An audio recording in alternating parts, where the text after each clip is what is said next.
When I stood in Downing Street as Prime Minister for the first time this summer, I set out my mission to build a country that works for everyone.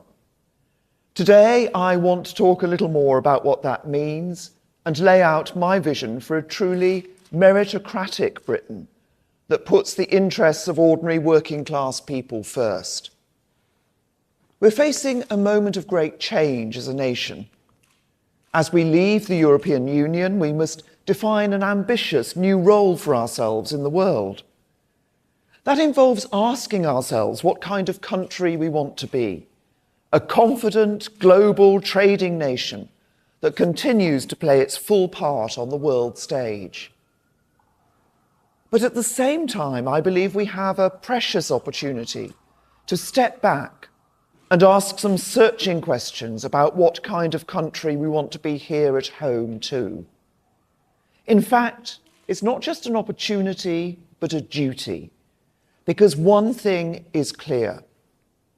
When the British people voted in the referendum, they did not just choose to leave the European Union.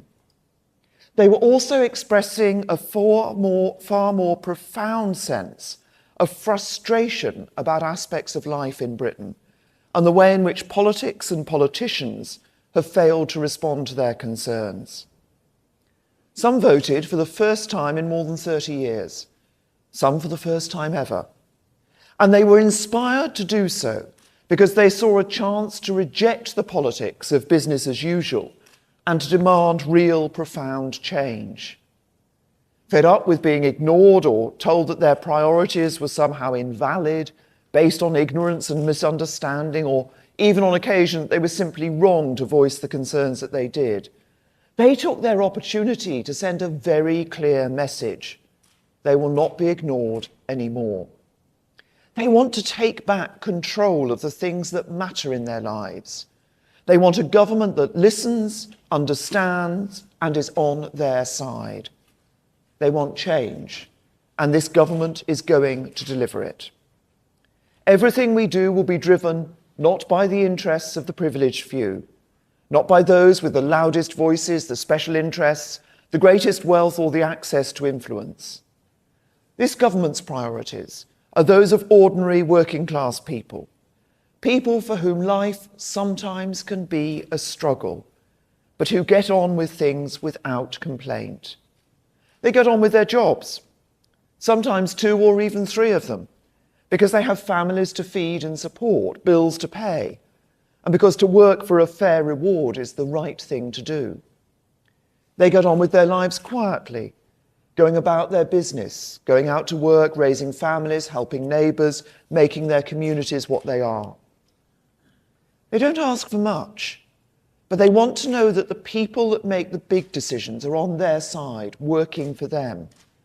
They want to believe that everyone plays by the same rules and things are fair. And above all, they want to believe that if they uphold their end of the deal, they do the right thing, they work hard, they pay their taxes, then tomorrow will be better than today, and their children will have a fair chance in life, the chance to go as far as their talents will take them. These are not outrageous demands or ridiculous desires, but for too many of these people today, life does not seem fair. They're the people who made the real sacrifices after the financial crash in 2008, though they were in no way responsible, and they wonder if others, some of whom really do bear responsibility for the crash, did the same. More than anything else, they worry, truly worry, that the changing world around them means that their children and grandchildren won't have the same opportunities they have enjoyed in life. They deserve a better deal. And to give them that, we should take this opportunity to step back and pose a fundamental question. What kind of country, what kind of society do we want to be? I am clear about the answer.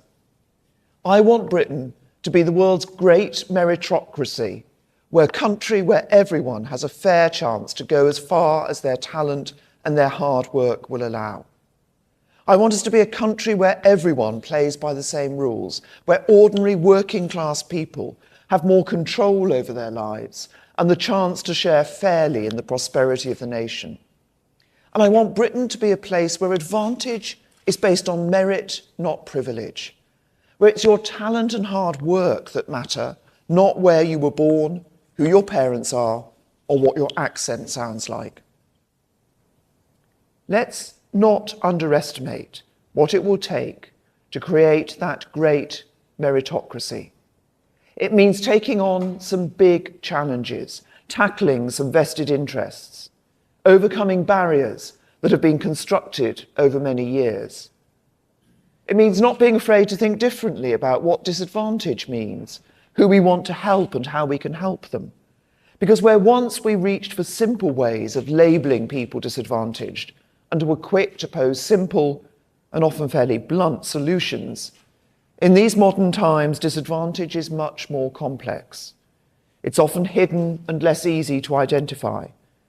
It's caused by factors that are more indirect and tougher to tackle than ever before. But tackle it we must if we're to give ordinary working class people the better deal they deserve. It means marking a significant shift in the way that government works in Britain too.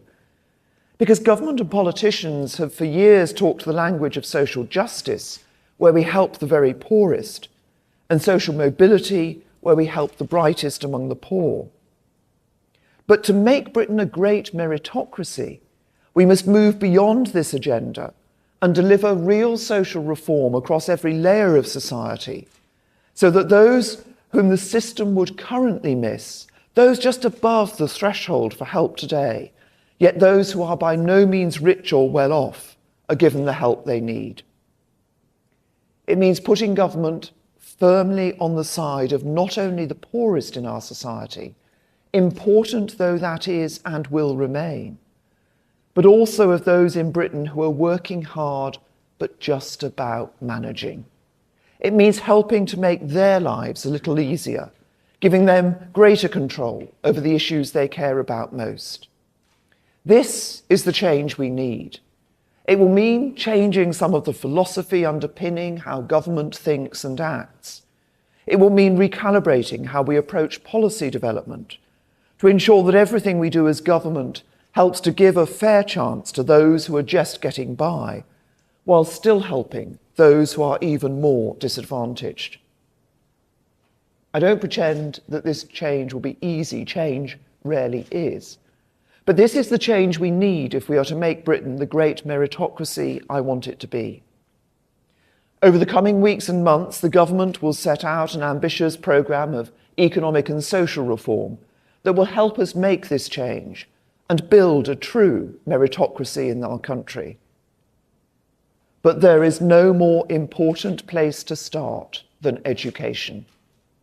Because if the central concern ordinary working class people have is that their children will not enjoy the same opportunities they have had in life, we need to ensure that there is good school place for every child and education provision that caters to the individual needs and abilities of every pupil. We start from a position of strength. This government has a proud record of school reform. We've opened up the system, introducing a real diversity of provision. We have schools where teachers and head teachers are free to make the decisions that are best for them. And through successful policies such as a renewed focus on learning the basics of reading in primary schools and initiatives to help young people pursue a strong academic core of subjects at secondary level, we're ensuring that every child has the opportunity to develop the core knowledge that underpins everything else. We have put control in the hands of parents and head teachers and encourage people from all walks of life who are passionate about education to bring their best ideas and innovations to our school system. The academies and free schools movement, overseen by pioneers such as Andrew Adonis and Michael Gove, have been a huge success and begun to build an education system fit for the future. As a result, there are more good or outstanding schools today than ever before in our country. And there are now more than 1.4 million more pupils in schools rated good or outstanding than in 2010.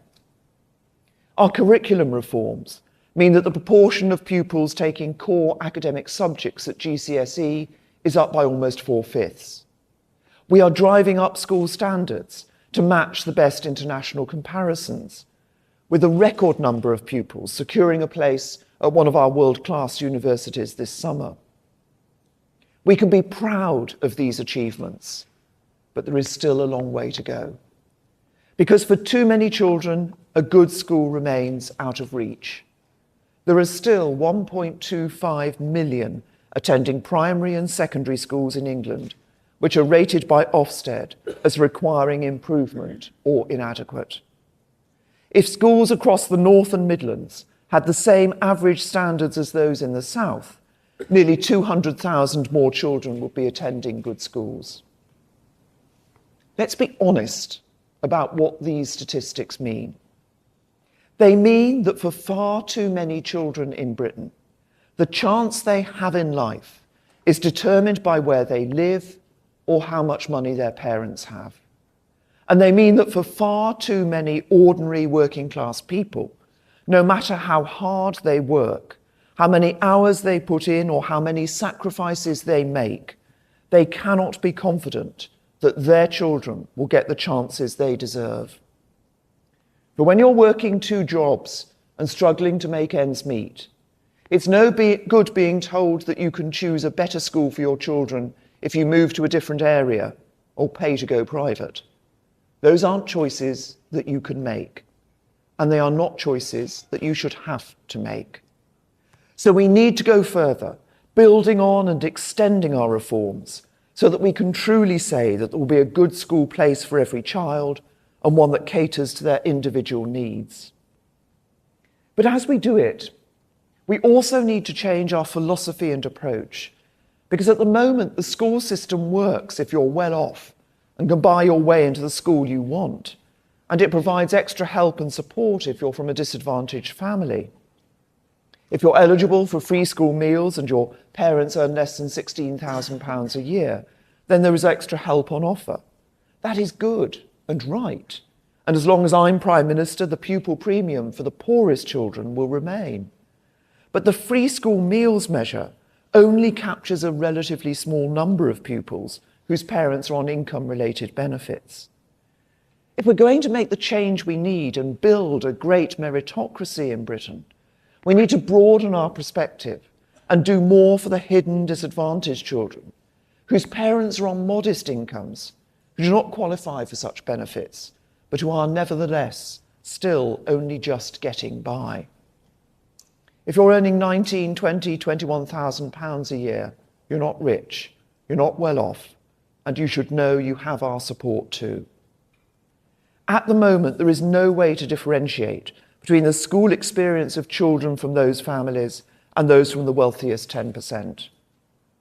Policy has been skewed by the focus only on those in receipt of free school meals, where the reality is that there are thousands of children from ordinary working class families who are being let down by the lack of available good school places. Putting this right means finding a way to identify these children and measuring their attainment and progress within the school system. That work is underway and is central to my vision of a school system that truly works for everyone. But we must also deliver a radical increase in the capacity of the school system so that these families can be sure of their children getting good school places. And this is really important, because I don't just want to see more school places, but more good school places. And I don't just want to see more new schools, but more good new schools that each in their way contribute to our diversity of provision, that caters to the needs and abilities of each individual child, whoever they are and wherever they are from. Every child should be given the opportunity to develop the crucial academic core. And thanks to our reforms, that is increasingly the case. But people understand that every child is different too, with different talents, different interests, different dreams. To help them realise their potential and achieve those dreams, we need a school system with the capacity and capability to respond to what they need. So as we radically expand the number of good school places available to all families, not just those who can afford to buy an expensive house, pay for an expensive private school, or fund the extra tuition their child needs to succeed, I want to encourage more people, schools and institutions with something to offer to come forward and help.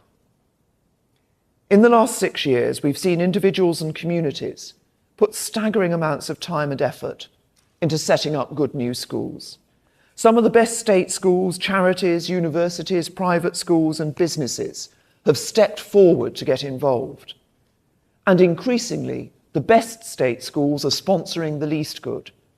This has been a revolution in our school system.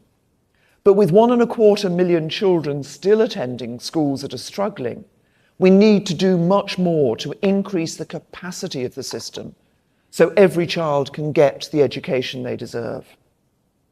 So let's now build on the success of school reform. Let's encourage others to play their part, and let's remove the barriers they face so we can do more. Let's sweep away those barriers and encourage more people to join us in the task of delivering a good school place for every child. Let's build a truly dynamic school system where schools and institutions learn from one another, support one another and help one another. Let's offer a diverse range of good schools that ensure the individual talents and abilities of every child are catered for. That is my ambition. And there are 4 specific proposals I want to talk about today that I believe will help. Firstly, I want to build on the success we've already experienced when some of our great universities have stepped in to help by sponsoring or supporting a local school. Universities have a huge amount to offer England's schools. They've been part of the fabric of our education system since the 13th century and have had a profound impact on our schools over generations. Recently, we've seen the University of Cambridge establish the University of Cambridge Primary School, and the University of Birmingham open an impressive new free school for secondary school pupils and sixth formers. The new specialist sixth form King's College London Mathematics School is already performing impressively, and the University of Brighton is involved in sponsoring more than a dozen different primary and secondary schools.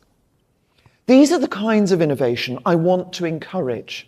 This kind of active engagement in building the capacity of our school system is, in my view, far more effective than spending huge sums on bursaries and other financial support that tackle the symptoms but not the cause.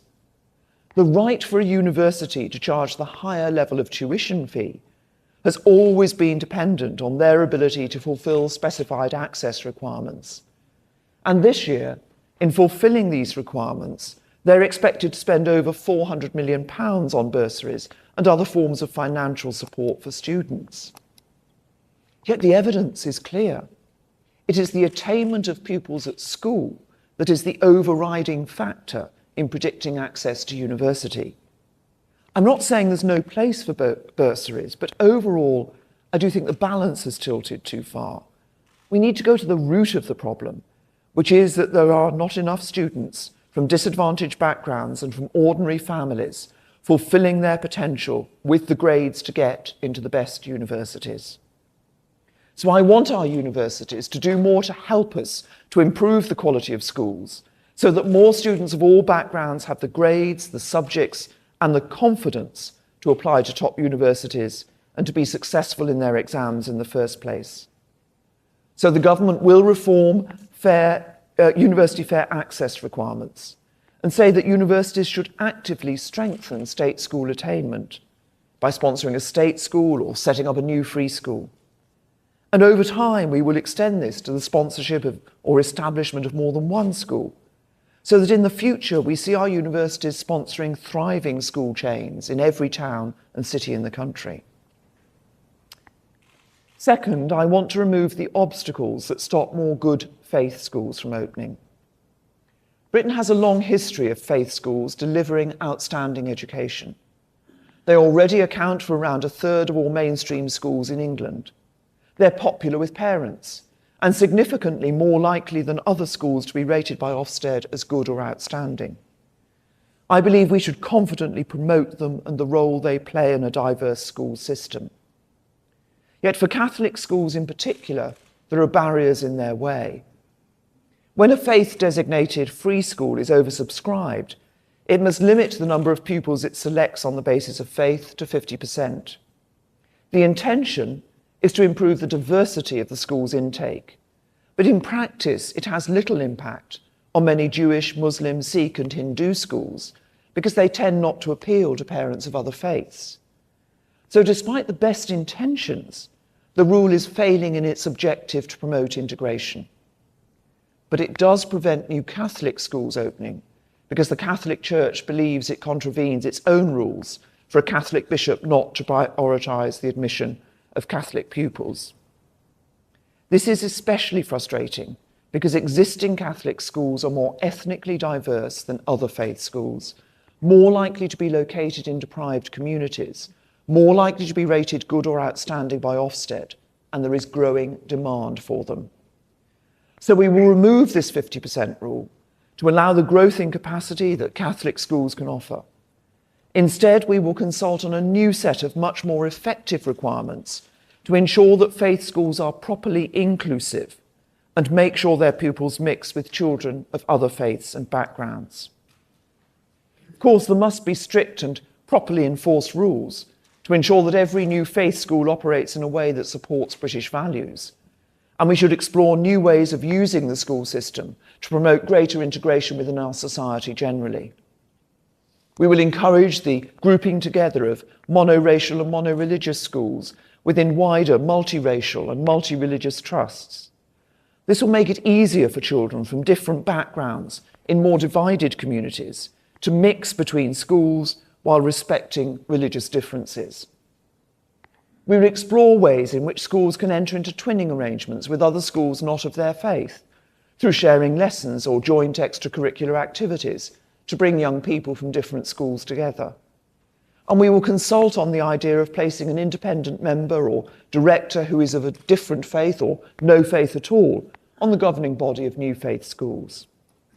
We will also explore new requirements for new faith schools to prove that parents of other faiths would be happy to send their children to the school through a proper process of consultation. But fundamentally, I believe it is wrong to deny families the opportunity to send their children to a school that reflects their religious values, if that's what they choose. And it's right to encourage faith communities, especially those with a proven record of success like the Catholics, to play their full part in building the capacity of our schools. Third, I want to encourage some of our biggest independent schools to bring their knowledge, expertise and resources to bear to help improve the quality and capacity of schools for those who cannot afford to pay. This is entirely in keeping with the ethos that lies at the heart of many of these institutions. Most of the major public schools started out as the route by which poor boys could reach the professions. The nature of their intake may have changed today. Indeed, these schools have become more and more divorced from normal life. Between 2010 and 2015, their fees rose 4 times faster than average earnings growth, while the percentage of their pupils who come from overseas has gone up by 33% since 2008. But I know that their commitment to giving something back to the wider community remains. These are great schools with a lot to offer, and I certainly don't believe you solve the divide between the rich and the rest by abolishing or demolishing them. You do it by extending their reach and asking them to do more as a condition of their privileged position to help all children. Through their charitable status, private schools collectively reduce their tax bills by millions every year. And I want to consult on how we can amend Charity Commission guidance for independent schools to enact a tougher test on the amount of public benefit required to maintain charitable status. It's important to state that this will be proportionate to the size and scale of the school in question. Not every school is an Eton or a Harrow. Many public schools are nowhere near that size. Smaller independent schools, who do not have the capacity to take on full sponsorship of a local state school, We'll be asked to provide more limited help, such as direct school-to-school support where appropriate. This could include supporting teaching in minority subjects, such as further maths or classics, which state schools often struggle to make viable. It could include ensuring that senior leaders become directors of multi-academy trusts, providing greater access to their facilities and providing sixth form scholarships to a proportion of pupils in Year 11 at each local school. But for those with the capacity and ability and capability, we will ask them to go further and actually sponsor or set up a new government-funded school in the state sector and take responsibility for running it and ensuring its success. Alternatively, we will ask them to fund a number of places at their own school themselves for those from modest backgrounds who cannot afford to pay the fees. We know this can work. For example, Westminster School is the key partner in sponsoring Harris Westminster Sixth Form, where students at the free school share the facilities and teaching expertise of Westminster School. In my own constituency, Eton College sponsors Holyport College, offering Holyport pupils access to its sports facilities and the chance to join its educational activities. And before it became a state-funded academy, Belvedere School in Liverpool worked with the Sutton Trust to create an open access scheme where places were awarded purely on the basis of academic merit, and parents were then asked to pay on a sliding scale of fees, fairly tailored according to their means.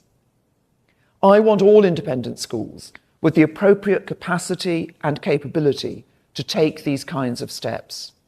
I want them to play a major role in creating more good school places for children from ordinary working families, because this government is about a Britain that works for everyone, not just a privileged few.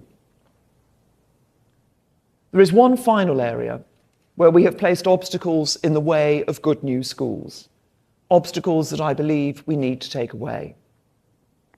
The debate over selective schools has raged for years, but the only places it has got us to is a place where selection exists if you're wealthy, if you can afford to go private, but doesn't exist if you're not. We're effectively saying to poorer and some of the most disadvantaged children in our country that they can't have the kind of education their richer counterparts can enjoy. What is just about that? Where is the meritocracy in a system that advantages the privileged few over the many? How can a meritocratic Britain let this situation stand?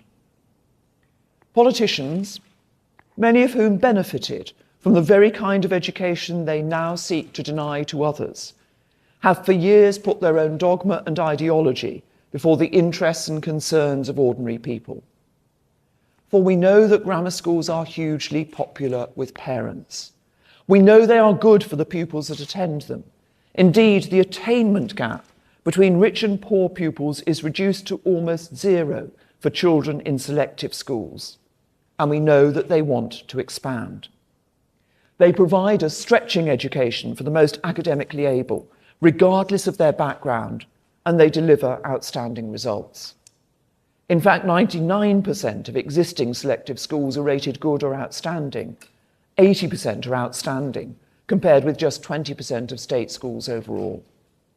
So we help no one, not least those who can't afford to move house or pay for a private education, by saying to parents who want a selective education for their child that we won't let them have it.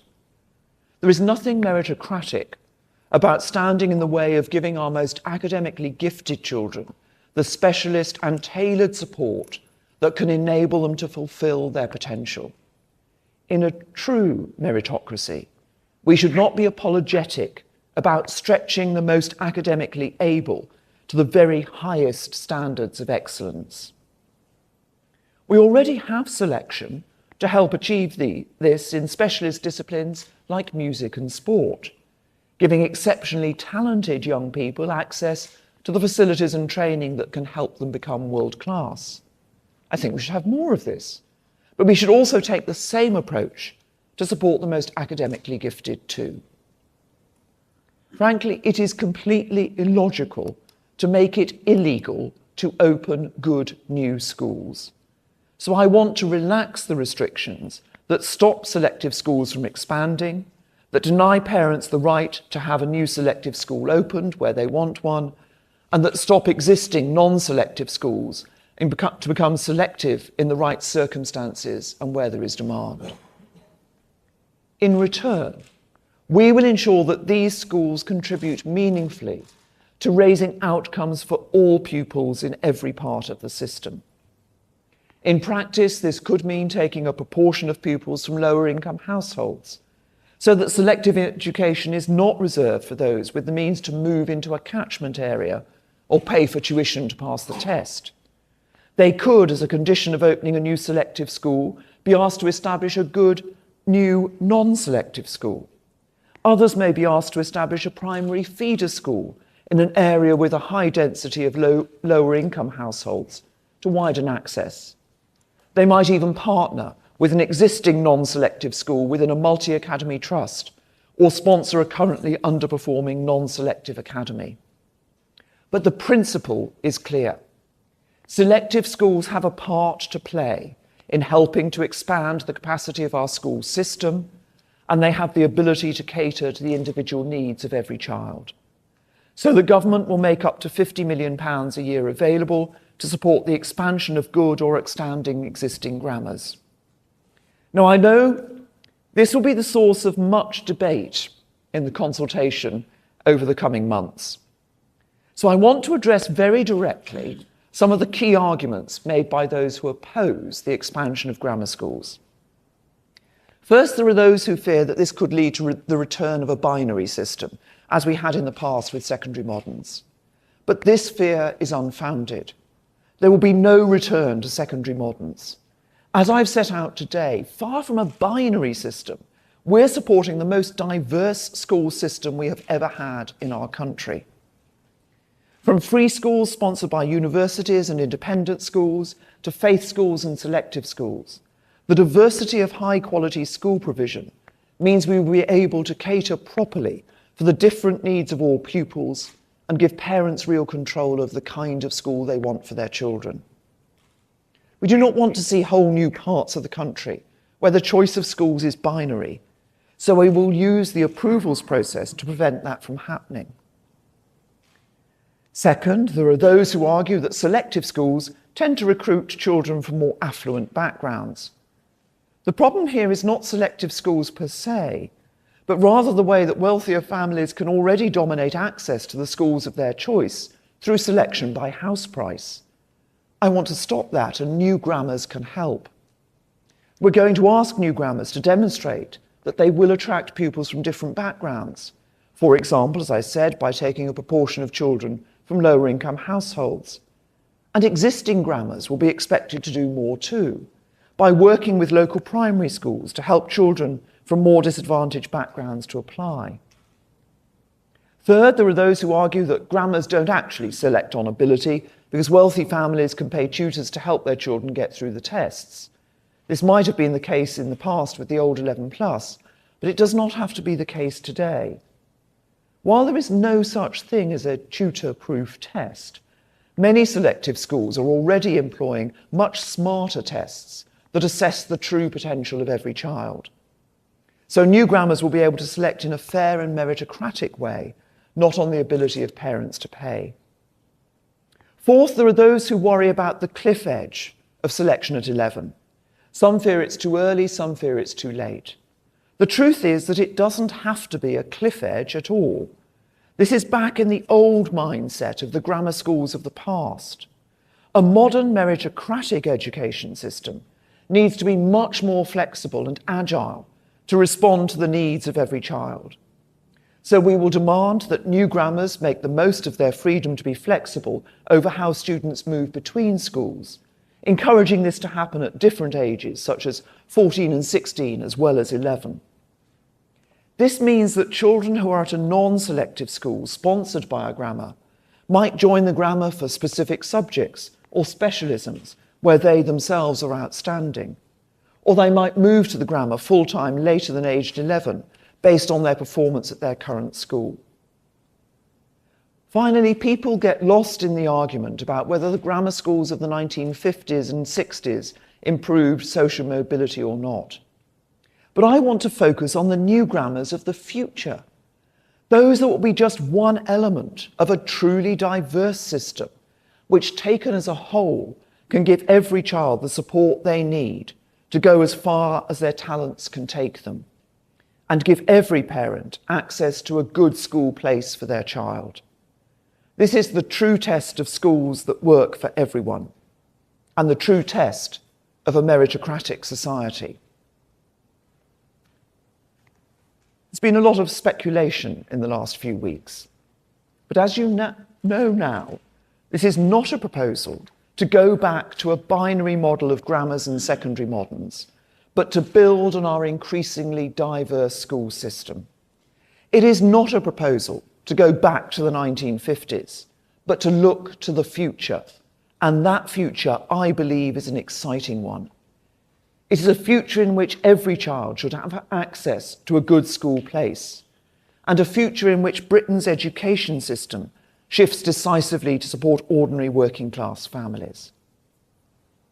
His families are not asking for the world. They just want to know that their children and grandchildren will enjoy the opportunities they have enjoyed and be given the chance to go as far as their talents will take them, unhindered by background or circumstance, and by the artificial barriers some want to put in their way. In a country that works for everyone, it doesn't matter where you were born or how much your parents earn. If you work hard and do the right thing, you will be able to go as far as you can. I want this country to be a great meritocracy. I want to see more houses built, better productivity, so we can have more well-paid jobs, more economic growth, not just in the southeast of England, but across the whole country, to help more people get on. But more than anything else, I want to see children from ordinary working class families given the chances their richer contemporaries take for granted. That means we need more great schools. This is the plan to deliver them and to set Britain on the path to being the great meritocracy of the world. Thank you.